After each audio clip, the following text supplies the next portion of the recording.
Hello everyone, আসসালামু আলাইকুম। তো আজকের ভিডিওতে আমরা দেখাবো একটি ইলেকট্রিক কেটলি কীভাবে নিরাপদে ব্যবহার করবেন বা সঠিকভাবে ব্যবহার করবেন। তাহলে কিন্তু আপনার কেটলিটি দীর্ঘদিন ব্যবহার করতে পারবেন। তো ভিডিওটি না টেনে অবশ্যই সম্পূর্ণ দেখবেন। আজকের ভিডিওতে কিন্তু আপনাদের কেটলি কীভাবে ব্যবহার করতে হয় এবং সঠিক পরিচর্যা সম্বন্ধে আপনাদেরকে জানাবো। তো দর্শক, ভিডিওটি না টেনে সম্পূর্ণ দেখবেন এবং চ্যানেলটি অবশ্যই সাবস্ক্রাইব করে দিবেন। তো প্রথমবার যখন কেটলি ব্যবহার করবেন তখন দেখবেন যে এই যে আপনার বেস প্লেট, এই প্লেটটা আপনার যেন সমান জায়গায় থাকে, উঁচু নিচু কাত যাতে না থাকে।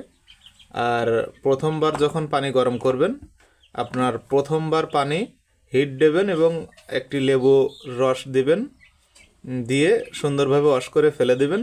তাহলে কেটলিটি কিন্তু পানি খাওয়ার উপযুক্ত হয়ে যাবে। একটি কেটলির গুরুত্বপূর্ণ বিষয় হলো এই যে বিদ্যুৎ লাইন বা ইলেকট্রিসিটি লাইন কিন্তু খুবই স্ট্রং বা মজবুত করতে হবে। কারণ এটি দেখতে অনেক ছোট হলেও এটি কিন্তু 1500 ওয়াট বিদ্যুতে চলে। তো 1500 ওয়াট কারেন্ট যেহেতু টানে, সেহেতু কিন্তু এটা হাই ভোল্টেজ ডিভাইস। তো এটি কোনোভাবেই কিন্তু লুজ কানেকশন রাখা যাবে না। একবারে মিটার থেকে আপনার কম্বাইন বোর্ড পর্যন্ত কিন্তু স্ট্রং মোটা তার দিয়ে ওয়ারিং করতে হবে এবং কোনো অবস্থায় কিন্তু মাল্টিপ্লাগ ইউজ করা যাবে না। সরাসরি কম্বাইন বোর্ড, ভালো মানের কম্বাইন বোর্ড ইউজ করতে হবে, যাতে কোনো লুজ কানেকশন না থাকে এবং ওয়ারিংয়ের তার যাতে চিকন না থাকে। অন্যথায় কিন্তু আপনার মাল্টিপ্লাগ পুড়ে যাবে, আপনার এই যে পাওয়ার কট পুড়ে যাবে, কেটলিও নষ্ট হয়ে যেতে পারে বা আপনার তারও নষ্ট হয়ে যেতে পারে, ওয়ারিংয়ের তার যদি চিকন থাকে বা খারাপ থাকে। তো এটা কিন্তু সর্বপ্রথম খেয়াল রাখতে হবে। তো দর্শক, পরবর্তীতে আপনারা যেটা করবেন যে কেটলি পানি গরম করা অবস্থায় বা পানি গরম হয়ে যাওয়ার পরে কখনোই বডিতে হাত দিবেন না।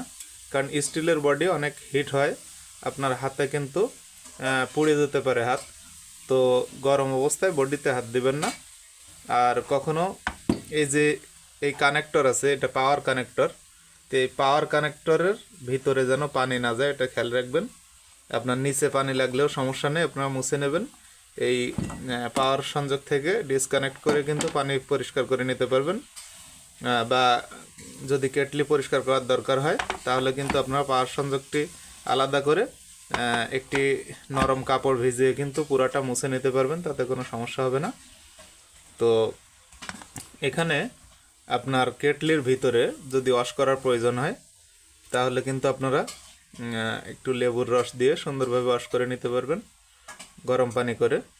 আর কোনো অবস্থাতেই পানি ছাড়া কেটলি কিন্তু চালানো যাবে না, টোটালি একবারে সুইচ প্রেস করাই যাবে না পানি না দিয়ে।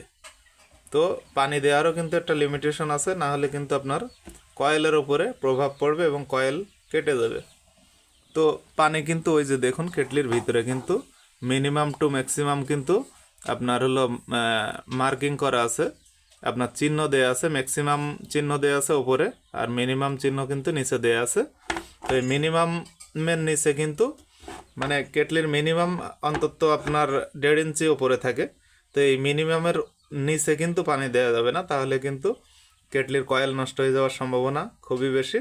আবার ম্যাক্সিমামের ওপরে, ম্যাক্সিমাম কিন্তু এরম ওপর থেকে 1.5 ইঞ্চি নিচে থাকে ম্যাক্সিমাম, এই ম্যাক্সিমামের ওপরে কিন্তু পানি দেওয়া যাবে না, দিলে কেটলি কিন্তু ওভারলোড হয়ে কয়েল কিন্তু ওভারলোড হয়ে কয়েল পুড়ে যাবে বা কেটে যাবে। তো এই বিষয়টি অত্যন্ত জরুরি, এভাবে বুঝে শুনে কেটলি চালাইতে হবে। তো মিনিমামের ওপর থেকে ম্যাক্সিমাম এর ভিতরে আপনারা পানিটা রাখার চেষ্টা করবেন, তাহলে খুবই ভালো হবে, আপনার কয়েলটি সহজে নষ্ট হবে না। পানি গরম হয়ে যখন সুইচ উঠে যাবে তখন কিন্তু যতটুকু হিট হবে ওই পানি ব্যবহার করতে হবে, ওর চেয়ে এক্সট্রা হিটের জন্য আপনারা কখনো সুইচ চেপে ধরে রাখবেন না, তাহলে কিন্তু সুইচটি পুড়ে যাবে। আবার কয়েলের ওপরেও প্রেশার পড়ে কয়েলও কেটে যেতে পারে। তো আপনারা এই জিনিসটা খুবই খেয়াল রাখবেন যে একবার পানি গরম করার পরে অন্তত 5 মিনিট বিরতি দিয়ে পরবর্তীতে কিন্তু আবার পানি গরম করতে হবে। তো মুখ খুলে কখনোই কেটলি পানি গরম করবেন না, কারণ এটা একটা নির্দিষ্ট টেম্পারেচারের পরে কিন্তু অটোমেটিক অফ হয়ে যায়। তো মুখটা যদি আপনি খুলে রাখেন ঢাকনা, তাহলে কিন্তু স্টিমটা সুইচে আসতে পারবে না এবং সুইচটি অটো হবে না।